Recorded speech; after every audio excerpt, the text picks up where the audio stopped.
కస్బా వార్తలకు స్వాగతం.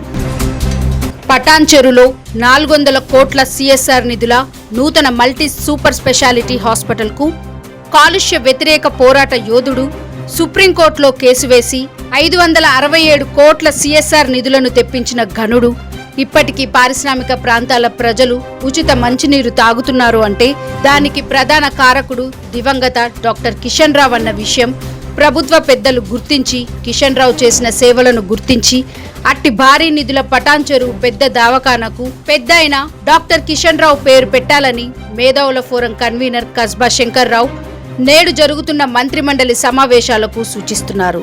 దీనిపై ప్రభుత్వం కిషన్ రావు సేవలను గుర్తించి ఆయన పేరు పెట్టాలని పారిశ్రామిక ప్రాంతాల ప్రజలు సైతం డిమాండ్ చేస్తున్న విషయం ప్రభుత్వం గుర్తించాలని కస్బా శంకర్ రావు ప్రభుత్వానికి విన్నవించుకుంటున్నారు.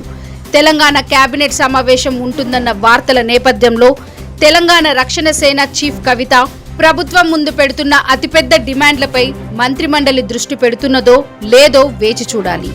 నిన్న జరిగిన సెక్రటేరియట్ ముందు రైతులు పండించిన వడ్లను పడబోసి రైతులకు గిట్టుబాటు ధర నిర్ణయించే ప్రకటన చేయాలని, కొనుగోలు కేంద్రాలను వెంటనే ఏర్పాటు చేయాలని, రైతులు ఆత్మహత్యలు చేసుకుంటున్న రైతుల కుటుంబాలను ఆదుకోవాలని ప్రభుత్వ ప్రజల డిమాండ్లను రేవంత్ రెడ్డి ప్రభుత్వం ముందు టీఆర్ఎస్ చీఫ్ కవిత ఉంచిన విషయంపై మంత్రిమండలి సమీక్ష జరిపించాల్సిన అవసరం ఉన్నది.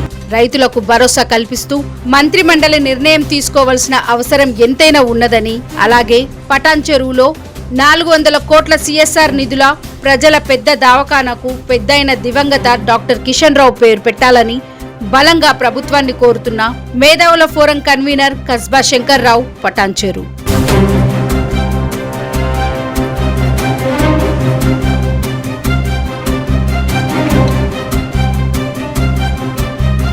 Thank you for watching Kasba news channel. నిరంతర వార్తల కోసం ఛానల్ ని సబ్స్క్రైబ్ చేసుకుని పక్కనే ఉన్న బెల్ ఐకాన్ ని క్లిక్ చేయండి.